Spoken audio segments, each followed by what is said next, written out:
Hey, what's good, everyone? How y'all doing? Got the three co-founders of the Holistic Life Foundation today. About to have a conversation about mental health with our near dear friend, homie, board member, Robyn Dixon. It's going to be open conversation. We're just going to talk about mental health in general, and we're excited to have y'all join us. What's up, guys? I'm so happy to be here. It's such a pleasure. You all know I love and support you guys so much. So I'm happy we're doing this. Take care. So are we. So are we. Ali and I have known you for an extremely long time, and you have always been a pretty mellow person, pretty grounded. And with the superstardom that you have, with the Real Housewives of Potomac, how do you kind of maintain your mental health? Like Andy was saying, this is Mental Health Month. Do you have any specific practices that you do to kind of keep you grounded with like the superstardom that you do have? Super stardom. I wouldn't go too far. Okay, that's a lot. However, I understand what you're saying. First of all, I want to say thank you for recognizing that I've always been mellow and chill. So I think having that as my intrinsic personality and the way I grew up, like that really, really helps. And I give my parents props for that, for instilling kind of my approach to life.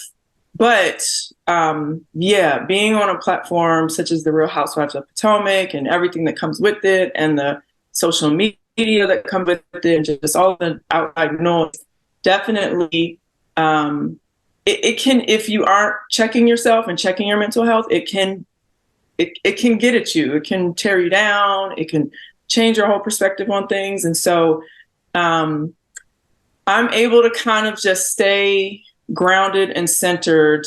Well, number one, like when I first came on the show, I told myself and all of my friends and family who were like, no, don't do it. I said, yep, don't worry, y'all.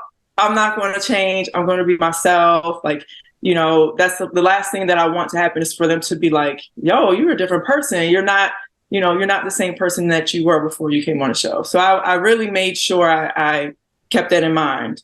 But on a daily, I love to take walks outside. And I love to kind of like be at one with nature. So I'll start my walk off in silence, like with no music, no, conversation, not on my phone, whatever. I'll probably do that for about 20 minutes, and then I'll eventually like turn the music on and stuff. And then find my distractions just to get my walk over. But I really find that for me, like being outside and walking and hearing the birds and hearing, just looking at all like the way that the beauty of nature, I'm always looking at like how the trees are changing, people's yards are changing, and just what has grown. And I'm always amazed, like, wait a minute, last week those blooms weren't there. So like that, I really love to like take that in. Secondly, I have my own little space in my house, which I'm actually in right now, which is my office, and it has like a little living area. And I'll come in there and I'll just kind of lay out on the sofa. And I have this device that I bought on Amazon. It's an eye massager, and it massages like your this whole area. It plays nice little like music. It has heat on it. It warms up, and that just like really, if I'm telling you, it feels so good. But it just really like puts me in a nice, relaxed state, and I'm able to just kind of like just flush out all of the distractions of life, the stuff that doesn't matter in life, and just really find peace from stressful and noise in a noisy day. So those, I would say, are my two things. But I always do have my parents in the back of my head, and the people that instilled in me, to stay grounded, to stay, to be kind, to be respectful, all of that good stuff. That's awesome. I think that really resonates with the three of us. We're all nature guys too. So going out in the nature and just being connected to the sky and the air and the earth. And I'm the same way. I like to just go out and be, especially living here in Baltimore sometimes. And like in that concrete area where there's not that many trees, it's always nice to go to the park and get that just like being. Yeah. And And I used to kind of neglect that part of my life. And so that's more of a recent thing, maybe the past few years. Like, it's amazing how little time we spend outside. And then once you do, you just kind of like, it just changes your day. It changes your mood. It's, it's for your health. It's better for your health, all of that stuff. So I highly recommend it. I do find the winters a little challenging, but I don't like the cold either. I'm with you. Yeah. So I love it. I love that you said you're talking about this, because for real, like, to all those people listening, that I haven't known you as long as Ali and Alma have, but you definitely have not changed since I met you it was over 20 years ago, and you were even supporting us then, like, we'd always go to the specialty marketing and hang out with you, and you've always been so laid back. And so when we first started HLF, you were the one, your family, y'all were the ones that would like print out all the stuff for us and always holding us down. So, I mean, you've been supporting us from day one, but like, if you could maybe speak to, what made you want to continue supporting us and holding us down? Because now you're one of our board members, you're representing us, you speak to us whenever you get those opportunities. So maybe you could tell some listeners, why in particular besides the fact that we really cool and we homies and family, you know what I mean? But, like, why do you continue to support HLF and hold us down? I always loved your, not only the vision, but the actual action. A lot of people can say what they want to do. They can put money at a problem. But you guys are actually like face to face with the people that really need your support, and they really need to learn from you all. And that means a lot. That's huge for you all to be able to go in the schools and the neighborhoods and the communities and connect with the children and the youth who may be underserved, or just who, live in stressful environments, and to teach them that there's another way to release their tension, or there's other outlets, and there are other ways to handle their emotions. And, the commitment that you all have to the community just always meant so much to me. My grandmother lived, all of her adult life in West Baltimore. And when she first moved there, it was an affluent neighborhood. And then, over time, you saw it kind of turn into, underprivileged neighborhood. But she stayed there, and she wouldn't move because she loved her neighborhood and she was committed to her neighborhood. And she let all the kids know that she cared about them. And everyone in the neighborhood knew Mrs. Bragg, because she's out there, she's telling them to pull their pants up and telling them to, they drop a gum wrapper on the ground, she's telling them to pick it up. And so, I see a lot of like my grandmother in you guys, like the way that she loved and cared for her neighborhood and her community. And it wasn't just on some, like I said, handing money out. It's more so you're in there, you're talking to them, you're showing them that you care. She might have been, hey, come in here, come in my house, let me give you something to drink. You guys are welcoming these children into your lives, and vice versa. And that means a lot to me. And although like I'm not able really to do that, because I'm a little removed from the city, it still has a huge place in my heart. And so the fact that you all started your mission there, and your mission was to really touch the kids in a way that they feel your love and support, and it actually influences their life. It just, that's significant to me. Ali, before you jump in there and ask a question, I was hanging out with me and Ali's god brother, one of your friends also, Ellis Young, who lived like right around like a block parallel to your grandmother. Right behind her. Yeah, and he was telling me of a story of, like, just to endorse what you were saying, like how he had to get a suit and some clothes pressed and cleaned and all that type of stuff. And the place that he was taking it was closed. And he ran into your grandmother, and your grandmother was like, "Oh, what's wrong, baby?" or something to that extent. And Ellis explained it to her, and once again, she just was always there to be supportive of the community. And she made a call, made somebody who owned a a laundry store to a laundromat to be able to clean all of Elvis's stuff, get it pressed and all that stuff. And, we were just talking about that like a couple weeks ago. So yeah, like your grandmother was a great resource to the community. Bless her and, bless y'all for real. And that's awesome. I appreciate that story. Yeah, she loved her neighborhood. And I forgot what I was about to say. Like once a few years ago, I was in the rec center down there because my son was playing basketball and they were there for a recreation game. And it was a man there. He was probably like, I don't know, late 30s, early 40s. And he looked at me. And my grandmother's been deceased since since 2007. So my grandmother died in 2007. So this was probably in, I don't know, 2015. This man looks at me and he's like, "Are you related to Mrs. Bragg?" And I'm like, "Yeah, that's my grandmother." He's like, "Oh, Mrs. Bragg, I love Mrs. Bragg. I live in the neighborhood and I grew up in the neighborhood." And I mean, this is a grown ass man that like remembered my grandmother. So just knowing that impact that she had on people's lives to the point that they can look at me and recognize that I'm related to her, that really meant a lot to me because that meant her impact was strong. And that's the same impact that you guys are having on these young kids' lives. And that's just so impactful to me. It's so major. Like, I don't think those kids will remember people who made a financial donation, but they're going to remember the guys that were in the room with them, coming down to their level and, telling them to, take a minute and breathe and, teaching them yoga poses and stuff. Like, they're going to remember y'all. They're not going to remember some rich man giving out money. Unless we will remember our donors, though. Huh? I said we will definitely remember our donors, though, and thank them very much. Well, yeah, no. I'm not. No, I'm just messing with you, Robyn. No. Donors are extremely important, right?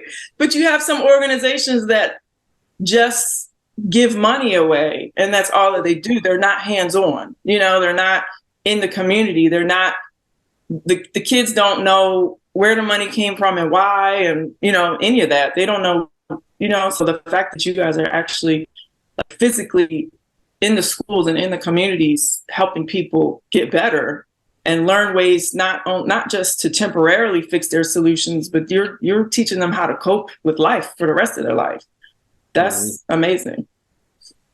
Yeah, and you might hear us mess with Robyn. It's only when Optima says we've known her for a long time, like literally since like 8-10 basketball. Like since we were playing with her older brother, like was on the team, and like your dad was our coach. So like we've literally known your family for most of our entire lives. So yeah, you might hear us mess with Robyn every once in a while just because she's family. So and Otman and I went to junior prom together. So I've seen the pictures. There are pictures to prove this somewhere at my mother's house. My little Yeah, we did. She was bugging me to go, and I was like, "Fine, I'll take you." Oh, really? I begged you? No, I'm just joking. I'm just joking around. Man. Little do you know, I went to like 5 proms that year. Okay, you were just like one of many. That's all right. I went to 6.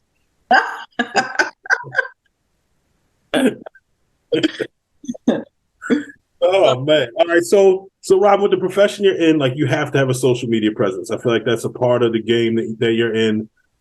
We know how awesome you are, but there's always going to be people on social media that have some negative stuff to say about you. A lot of kids deal with cyberbullying, and I'm sure you do to some extent too. Like, what tips do you have for the kids that might check this interview out for how to deal with that situation? Yeah, that's a great question, Ali. At that cyberbullying and just social media nonsense, I want to call it, like is real. It's a real thing. And it's really sad, even to the point where I don't even think people even realize some of the things that they're saying and the impact that they can have on people. Just, for example, just the other day. And I mean, I have extremely thick skin. I really don't care about people's opinions about me. I'm not someone that is seeking approval from others. So number one, I think that's a start. And I really wish, it was that easy for everyone to have this type of approach that I do, because it really does help me.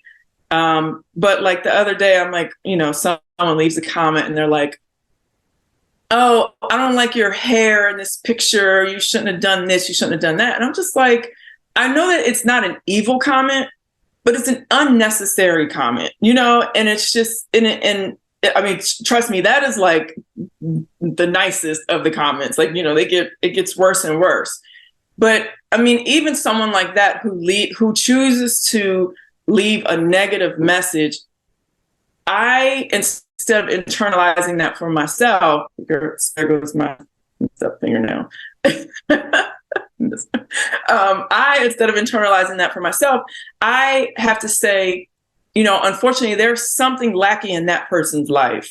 I kind of flip it. So you have to do a little reverse psychology on yourself and say, it's not me that's the problem. It's not me that needs to fix my hair. It's, the person that's leaving these comments like, well, what's wrong with you that you feel the need to speak negatively about someone on their social media page? So I instantly block that type of stuff. I'm like, you don't even belong here. Like, if you feel the need to speak negatively, or leave some sort of negative comment, I don't want that negative energy. I don't want that toxicity in my life. And so I just instantly block it. Although I don't care and I'm not affected by it, you don't deserve to be able to even access my page. So the cyberbullies, trolls, they don't deserve your attention. They don't deserve your energy. If people are living their life with negative thoughts and they are being mean and toxic towards other people, they don't deserve your concern, your care, your energy. So, I wish it was that simple for people to really put it in that perspective, but it's that simple for me. These negative people don't deserve my energy. All right. So I know, in your industry, there are extreme highs and lows. And, you talked about ways that you've kind of kept yourself grounded and present and positive. Like your parents, we love your parents. They are some of like the most genuine folks that anybody could ever meet. You talked about walking in nature. A lot of people use like affirmations. We use mantras. They're like divine vibrations, in like the Hindu tantric background. And like we're all vibrations, and that kind of adjusts your energy mentally, physically, spiritually. It also taps you into latent energy in your body. And that's one of the beauties of mantra yoga practice. Are there any like affirmations or anything that you use that you can bless, some of the viewers out there with, that kind of help you navigate the highs and lows of, being in an industry where you're like dissected through a microscope, whether it's something positive or something negative? I don't really have any specific affirmations or anything that I kind of, read or repeat to myself. But I think the main thing that kind of sticks out to me on a daily basis is that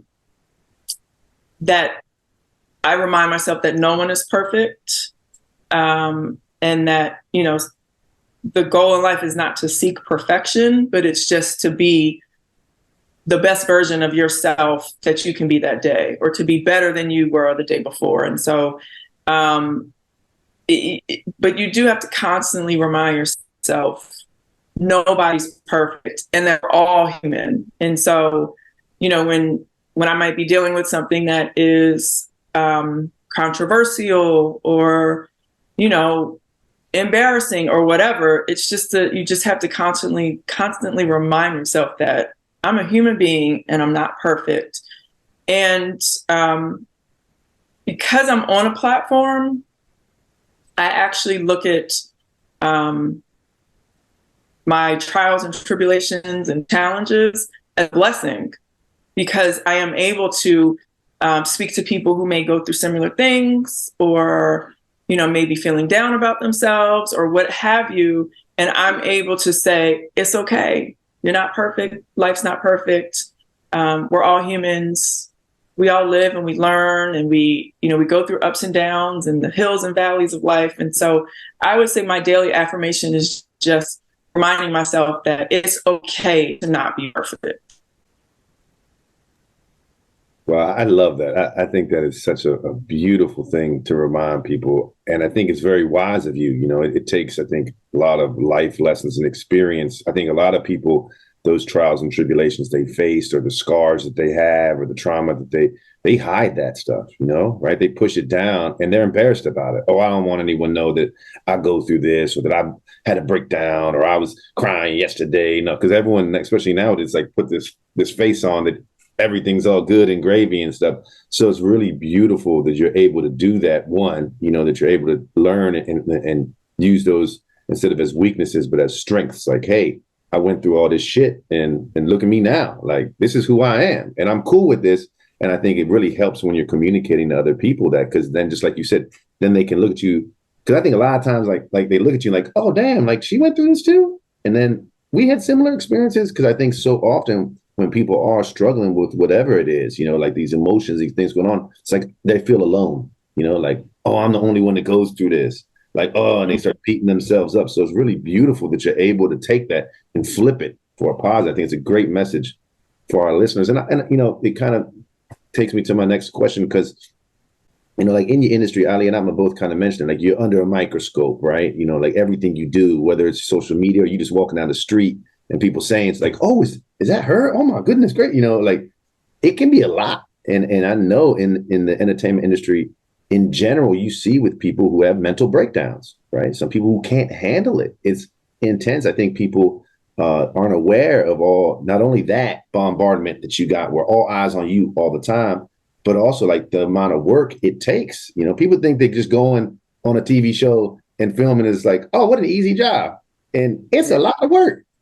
Now you in there all day long, you know, like it's crazy, right? It's a lot of work to do that stuff. So I guess my question is, I'm wondering, like in the industry in general, do people talk about mental health a lot? Like whether it's your, you know, like your team, the people that are guiding you through, your show person, the other fellow cast members, like, is it a conversation, or do people kind of push it down and hide it? Or is it like open, like all y'all like, damn, I'm going through something. Can somebody help me out? Like, how does that work? I'm curious.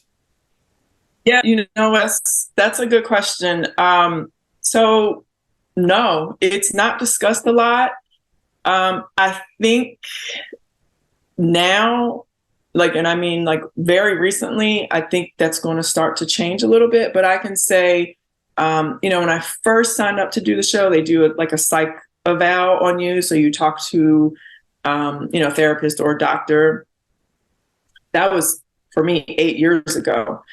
And I hadn't talked to anyone since, you know, like there was nothing mandated for me to speak to anyone since that very first season, before, you know, they agreed to, you know, let me start filming or whatever. And I really think it should have been something that they do before the season, midway during the season, after the season, while the season is on air, you know, and that's another thing that we deal with. Like, we film the show, which is, you know, extremely demanding, time consuming, full of, you know, drama, emotionally stressful, all of that. And then the show airs, and then you have all of the viewers and the people on social media with their opinion and their commentary. And the show is edited, and you're like, wait a minute, that's not exactly how it happened. But you know, you're not seeing the whole story, but you can't really say anything. And so there are a lot of there are a lot of kind of points over the course of a season, or that I would think mental health assistance or a mental health check-in would be necessary, but that doesn't happen. And I think that's going to change, because there has been some sort of, I don't know. I know my network, Bravo, put out a statement saying they were going to increase the mental health kind of resources. But that was done after some people spoke up recently. But it really is something that they really, really, really need to pay attention to. And I think it's, you know, maybe when they first started, it wasn't as bad because social media wasn't the way it was. I think social media has gotten progressively worse. You know, before Donald Trump, it was bad. Donald Trump just kind of made it a free for all. And now it's just like, you know, people have no respect, no standards, no lives. Like, I mean, it's crazy. And so I think as the climate has changed and social media has gotten more and more toxic, now the networks are realizing, like, wait a minute, we got to take a little bit more responsibility towards these people, because we do deal with some heavy stuff. We deal with, people just, instead of choosing to be entertained by a TV show, the viewers become emotionally invested. And, they act like you kicked their grandma down a flight of stairs or something when all you did was have an argument with, with somebody at a dinner table. And it's like, oh my gosh.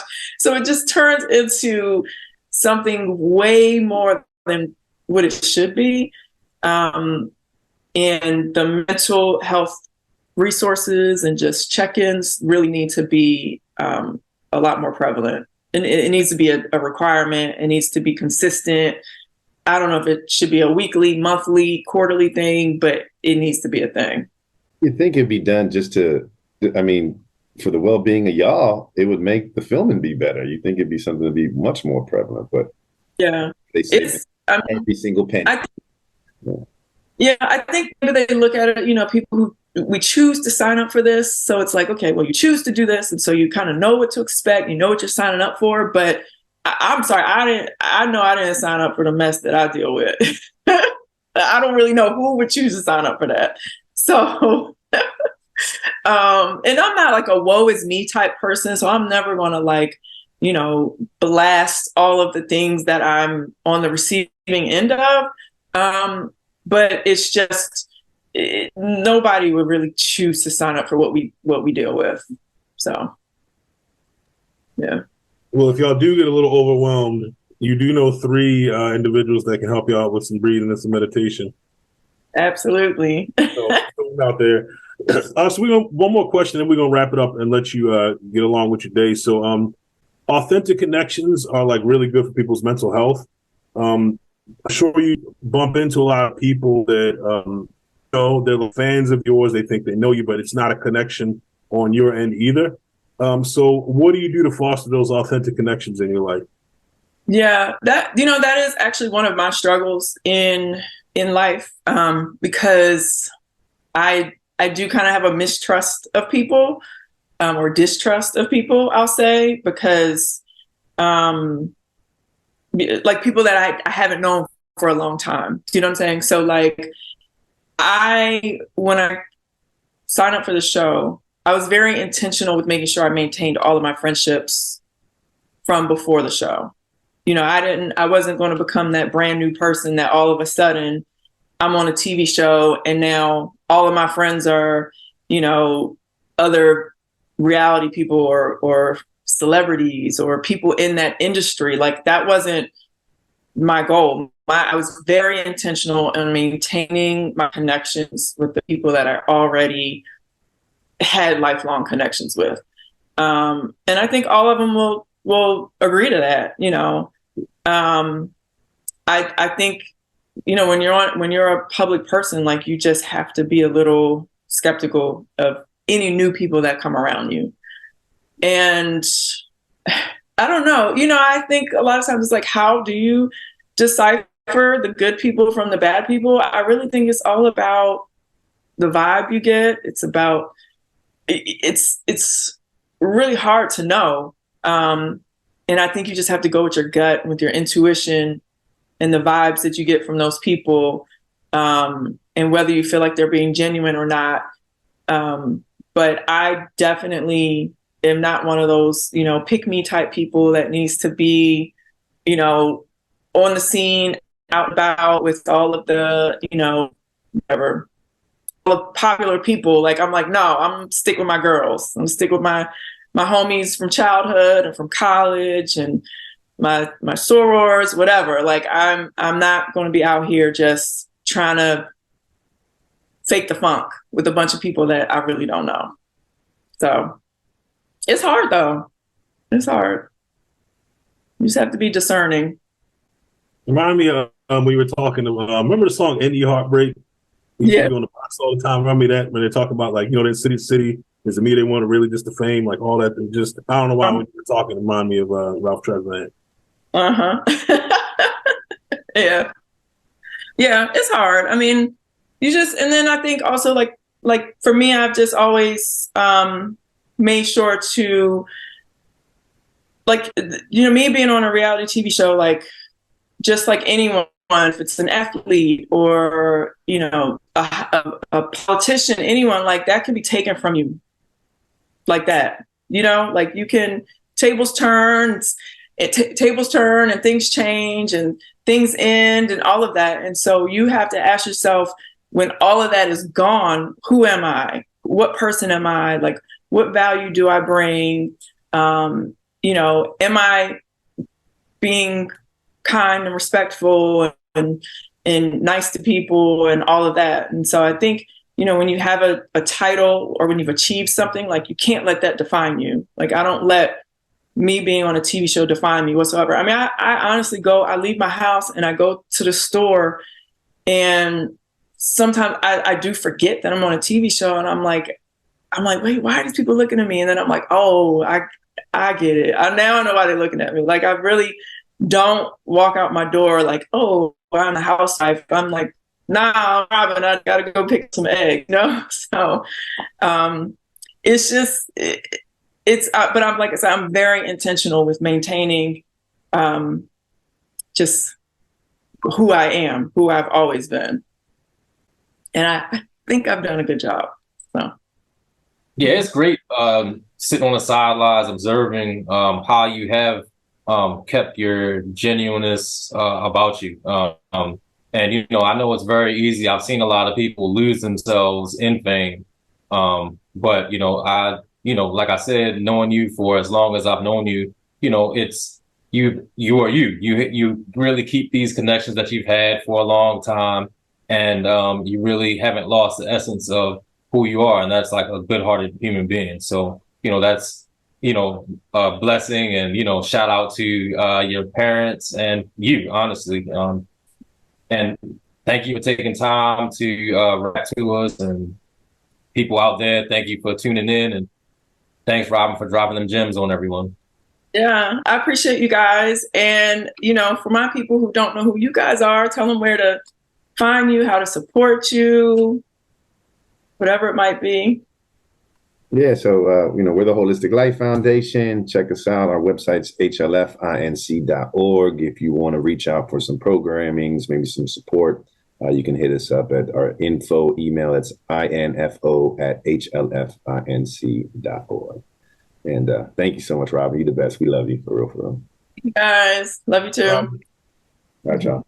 Peace. Peace and love. All right.